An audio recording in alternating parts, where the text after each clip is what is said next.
जैसा कि हमने अभी तक जाना, सिद्धार्थ के पैदा होते ही ज्योतिषों ने अलग अलग भविष्यवाणी की और एक महत्वपूर्ण बात उन्होंने कही कि वो एक महान सन्यासी बनेगा, यानी राजमहल छोड़ देगा, जो कि राज परिवार के लिए बिल्कुल भी अच्छा नहीं था। सिद्धार्थ के पिता शुद्धोदन बचपन से ही कोशिशों में रहे कि किसी भी प्रकार से सिद्धार्थ को एक राजा ही बनाया जा सके।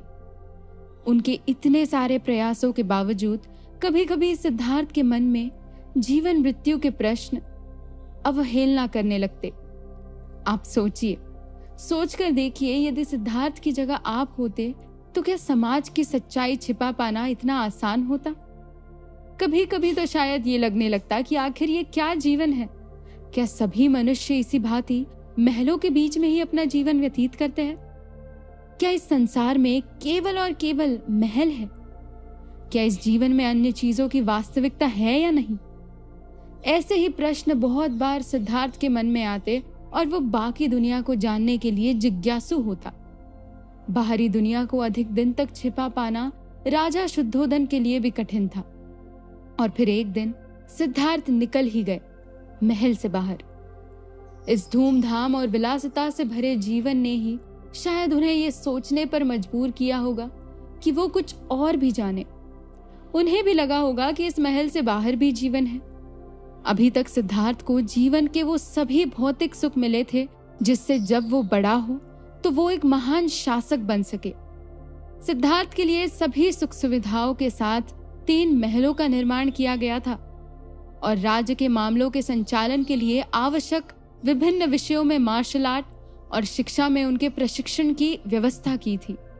वहां पर नाच गान और मनोरंजन की सारी सामग्री थी। दास दासी उनकी सेवा में तत्पर थे। सब कुछ ठीक चल रहा था।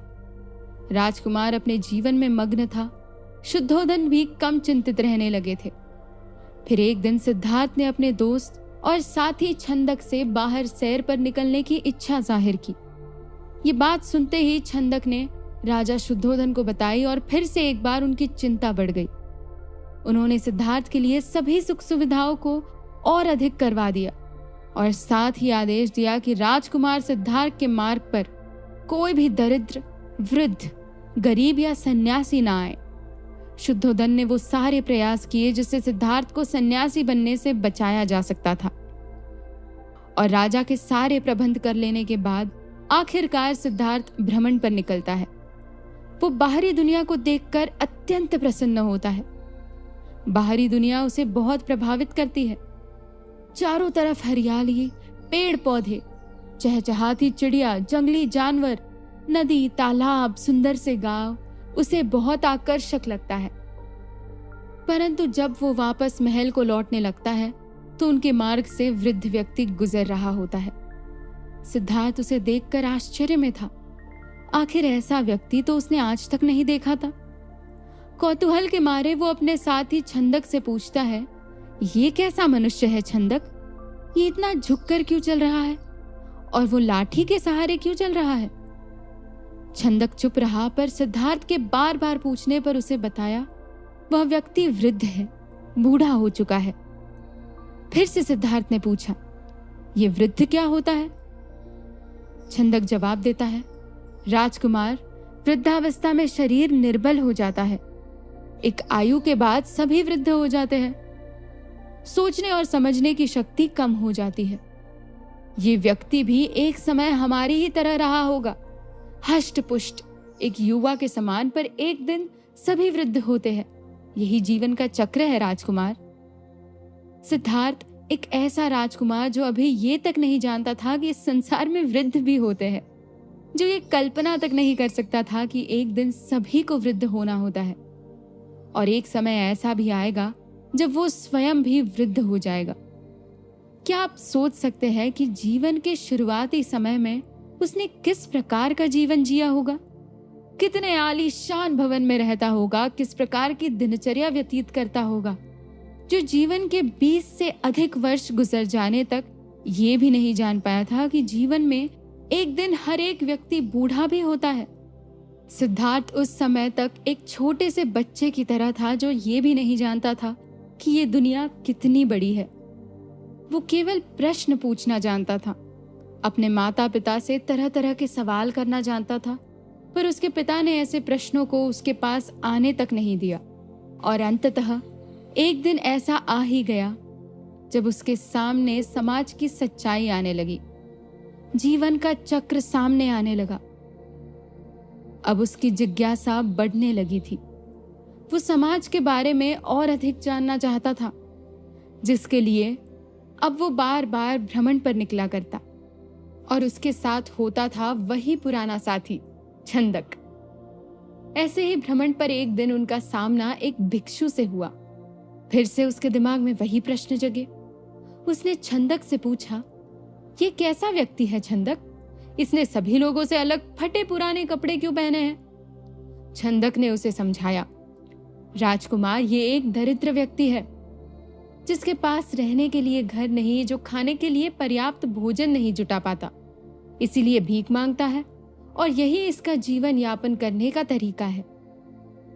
इसी प्रकार जब भी सैर के दौरान सिद्धार्थ को कुछ भी अलग दिखाई देता, वो प्रश्न पूछता, और हर बार सिद्धार्थ का साथी छंदक उनके प्रश्नों का जवाब देता। सिद्धार्थ के सामने समाज की सच्चाई आते रहती, और वो धीरे धीरे समाज को जानने लगा था। सामाजिक रीतियों प्रथाओं की तरफ भी उसका ध्यान जाने लगा था। और एक दिन उनका सामना हुआ एक मृत्युशैया से। एक लोगों का समूह एक मृत व्यक्ति को उसके क्रियाकर्म के लिए ले जा रहा था। सिद्धार्थ आश्चर्य से पूछता है, ये कैसा व्यक्ति है छंदक? हमने आज तक ऐसे व्यक्ति को नहीं देखा जिसे 4 लोग अपने कंधे पर ले जा रहे हो, और उसके पीछे पीछे इतने सारे लोग जा रहे हो। छंदक जवाब देता है, राजकुमार, ये व्यक्ति मृत्यु को प्राप्त हो चुका है, इसका जीवन काल अब समाप्त हो गया है। सिद्धार्थ फिर से पूछता है, ये मृत्यु क्या होती है? इसका क्या अर्थ हुआ कि जीवन काल समाप्त हो गया है? छंदक जवाब देता है, राजकुमार, इस दुनिया में जिस भी प्राणी ने जन्म लिया है उसे एक दिन मरना ही है, यानी जो जन्म लेगा उसकी मृत्यु भी होगी, और पृथ्वी के इसी नियम से एक दिन सभी मृत्यु को प्राप्त हो जाते हैं। ये जानकर सिद्धार्थ के मन में भ्रम का एक और पर्दा उठा। उसने जाना कि एक दिन सभी की मृत्यु होनी निश्चित है, और ऐसे ही एक दिन उसकी भी मृत्यु हो जाएगी। इस सत्य को जानकर वो अब अशांत रहने लगा था। उसका मन अब महलों में नहीं लगता, और बहुत बार उसका मन महल छोड़ने को उतारू होता। वो चाहता था कि वो जीवन मृत्यु के इन प्रश्नों को समझे, और इन्हीं प्रश्नों में उलझे सिद्धार्थ को एक दिन गेरुआ वस्त्र धारण किए साधु मिले। छंदक ने बताया कि साधु संन्यास ग्रहण कर गृहस्थी से मुक्त होता है, और तप के माध्यम से सत्य की खोज में लगा रहता है। अब सिद्धार्थ जानना चाहता था कि क्या मृत्यु के बाद भी जीवन होता है? क्या प्राणी मृत्यु के बाद पुनः जन्म ले सकते हैं? यही उस समय के सबसे महत्वपूर्ण प्रश्न थे। इन्हीं के आधार पर धर्म का पालन करने को कहा जाता था, और आज सिद्धार्थ का मन इन्हीं प्रश्नों पर अटक गया था। आखिर इन प्रश्नों का जवाब पाने के लिए सिद्धार्थ ने क्या किया? क्या सिद्धार्थ ने अपने परिवार को छोड़ दिया? उसकी सुंदर सी पत्नी यशोधरा, बेटा राहुल, माता पिता, राज परिवार और इतना बड़ा राज्य, क्या वो ये सब छोड़ देगा, या इन सब का मोह उसे महल में ही रोक लेगा? उत्तर शायद आप जानते हो, पर उस भावना को महसूस कीजिए जो सिद्धार्थ उस समय जी रहा था। इससे आगे की कहानी जानने के लिए सुनिए अगला एपिसोड।